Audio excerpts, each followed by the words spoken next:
Hey guys, and welcome on in for today's video where I'm going to be focusing on potentially competitive Senate seats that we're going to get in 2020. Going to be looking at 15 different individuals, senators here, whose seats could possibly be in that realm of being competitive. Now, I've expanded this a little bit to go outside just the lean and toss-up seats, but also into some of those likely one way or the other seats as well, just to kind of paint a broader picture of how these senators are looking. And the Senate going into 2020 is almost as important as winning the presidency because, for instance, if the Democrats are able to flip the presidential situation over to their side, but they don't win the Senate, well, then it's a situation where you get gridlock in Washington. They won't be able to get much of anything done. So trying to flip some of these Senate seats to get to 50 or 51 senators to try to get that lean over to the Democrats is what they're going to be trying to do here. Easier said than done, but a map that at least presents the opportunity for them to try to pick up some of these seats. So first we're going to start off in Alabama, and we're just going to go alphabetical by state with these 15 individuals. And what these senators are looking for, obviously, the better the positive ratio between approval to disapproval, the better their chances are likely to be to have success in re-election. But they also want to have these not known numbers lower because if you have a high percentage of people who don't know who you are, it reduces what your incumbency advantage means in terms of people being able to recognize your name and having the advantages that are built in with that being an incumbent in those scenarios. So first, starting off in Alabama, where there is actually a Democratic senator here with Doug Jones. He was able to win the special election over Roy Moore, and it's more doable for the disadvantageous party in a state that's very partisan to perhaps go on and win in terms of a special election because less people turn out, which means that you need less overall voters to win. Now, in a presidential general election where the Republican candidate is likely to win by a landslide in Alabama, that can have a down ballot positive effect for the Republicans, making it tougher for Jones to try to keep this Senate seat after surprising with that upset victory. Well, surprising some, obviously, with the Democrat winning there, but going against a beatable Republican opponent in Roy Moore that time around.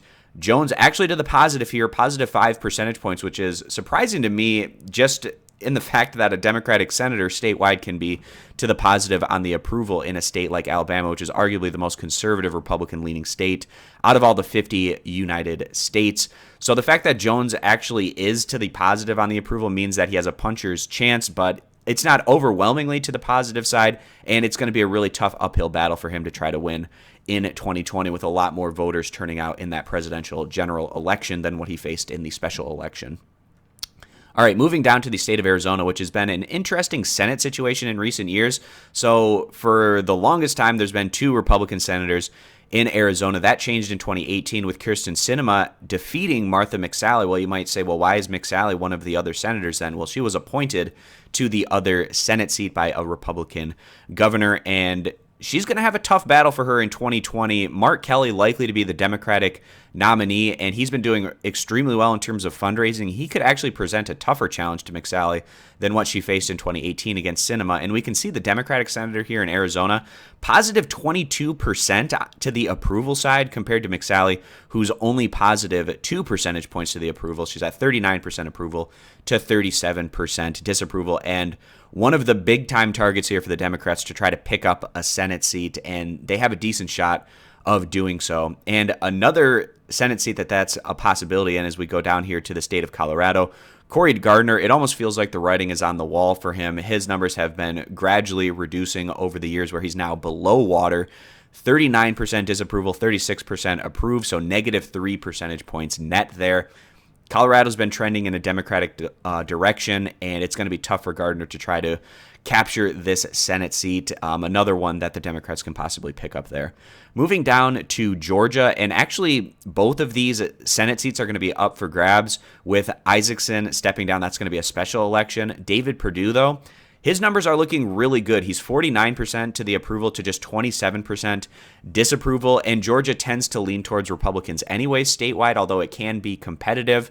So Perdue looking reasonably strong here in what could still be a fairly competitive election, but you got to be feeling good if you're Perdue with these kind of approval-disapproval numbers.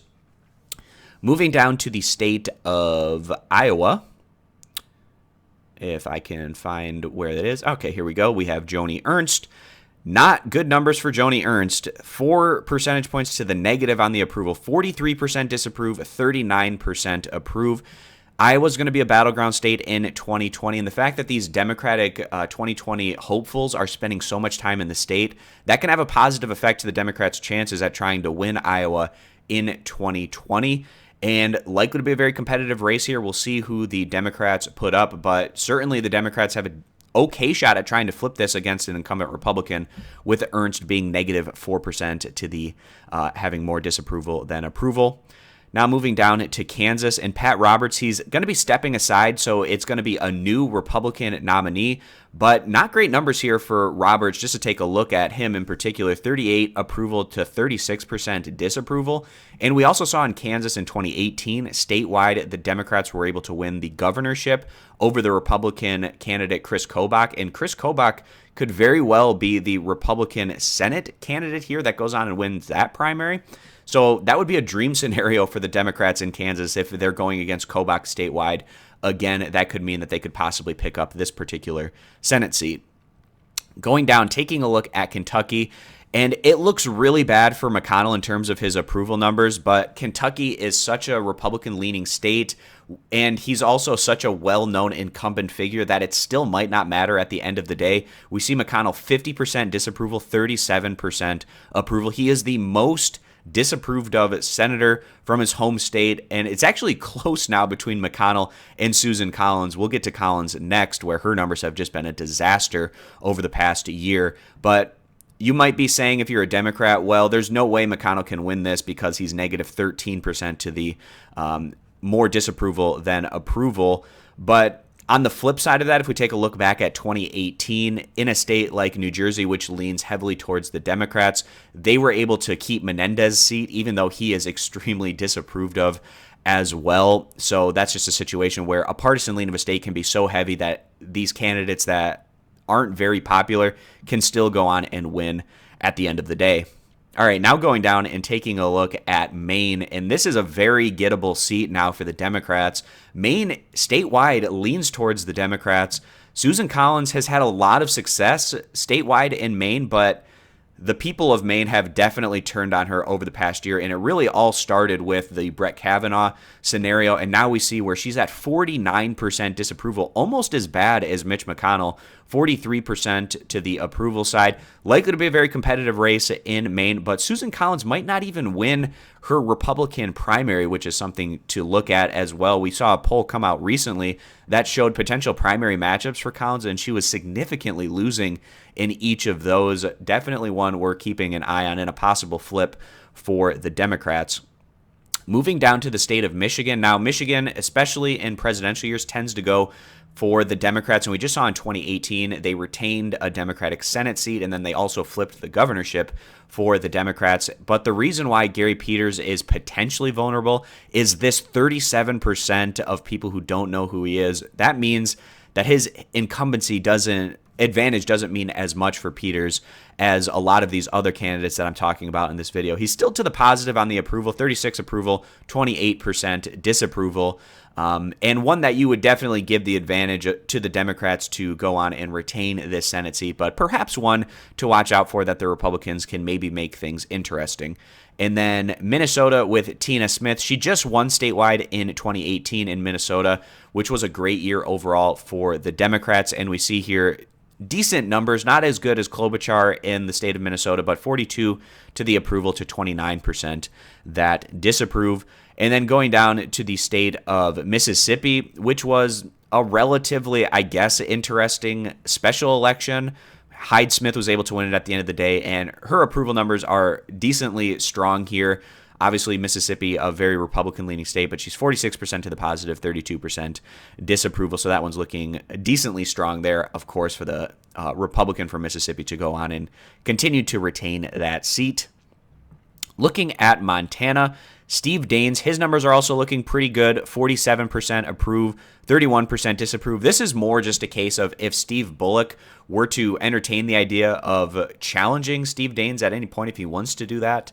That could make this very competitive and give the Democrats a possibility with Bullock to pick that one up. But If it's anyone other than Bullock on the Democratic side, maybe it's a Wilmot Collins, for instance, I think that would give more of the advantage to the Republicans with Daines, because a lot of these other candidates that could be possibly running on the Democratic side, not quite as well known or have shown that they can win statewide, specifically like the Democrat Bullock has shown. And Montana can be an interesting state. We saw John Tester retain his seat in 2018, 49% to 39%. So Tester, statewide, not doing quite as well in terms of his overall difference between approval to disapproval, but he's also a bit more well-known than Daines.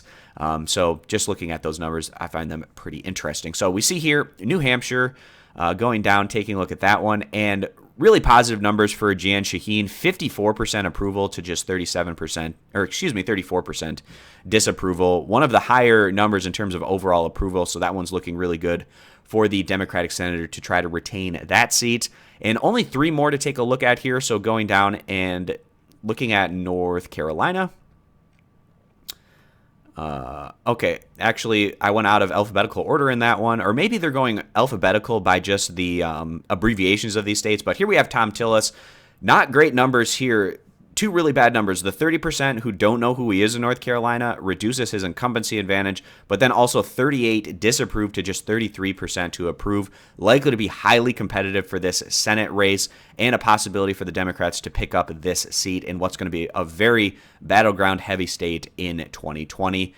Going down now to the state of Virginia, and this one is going to be pretty safe overall for the Democrats. Virginia has been a state that's been trending towards the Democrats. They've been having a lot more success there statewide, and then also picking up some of these suburban districts, picking those up in the House of Representatives. Mark Warner, we see the Democrat from Virginia. His numbers relatively strong, 49% approved, just 30% who disapprove. So this one, again, looking pretty good for the Democrats to try to pick up or not pick up, but retain that particular Senate seat. And then wrapping things up, going down, taking a look at the state of Texas. Another one, this one I definitely put out of order in terms of the alphabetical situation where I put Virginia, for whatever reason, above Texas. But taking a look at this Texas Senate seat, and pretty strong numbers here from John Cornyn, 44% approval, 26% disapproval, but a relatively high not known percentage there at 30%.